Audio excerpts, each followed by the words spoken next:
temps, les Béarnais, par leur activité, façonnent et organisent leur territoire. Au premier abord, la construction de la maison béarnaise est un acte individuel, mais avec du recul, elle participe d'un acte collectif et s'intègre à plusieurs ensembles, tels que la rue, le quartier, le village, qui s'emboîtent à l'image des poupées gigognes. Ainsi, la maison béarnaise nous invite à découvrir l'organisation de son territoire. Attachez vos ceintures, nous partons maintenant dans nos maisons à la découverte du Béarn.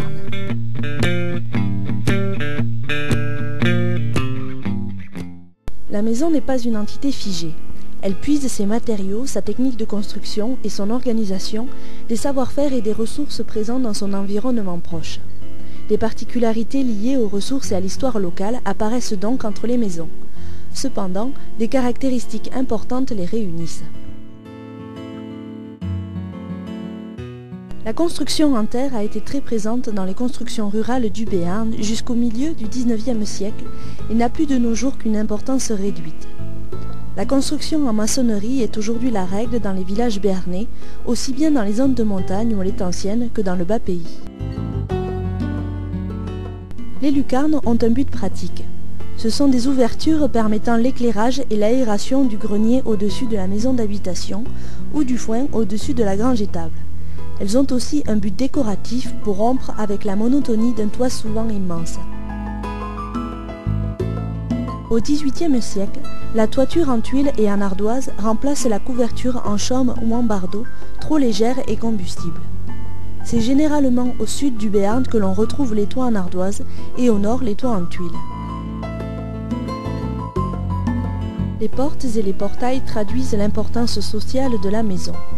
Le nombre d'encadrements, la nature des matériaux utilisés, en bois ou en pierre, et leur décoration déterminent le niveau social du propriétaire.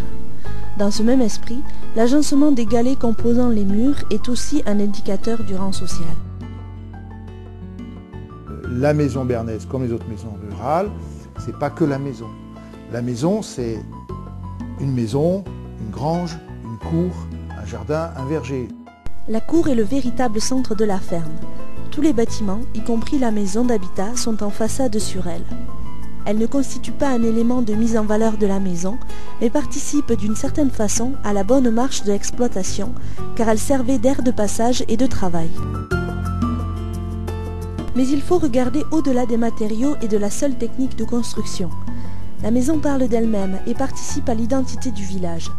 Prenons donc du recul et regardons la maison à une autre échelle, celle de la rue.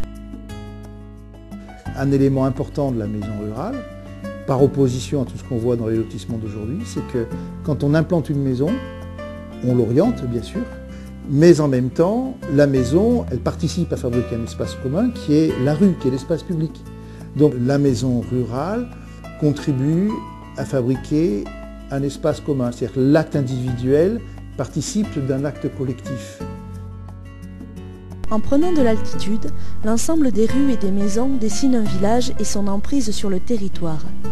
Différents facteurs, comme par exemple la topographie, les cours d'eau, l'histoire locale, déterminent la répartition des villages et participent à la structuration du territoire.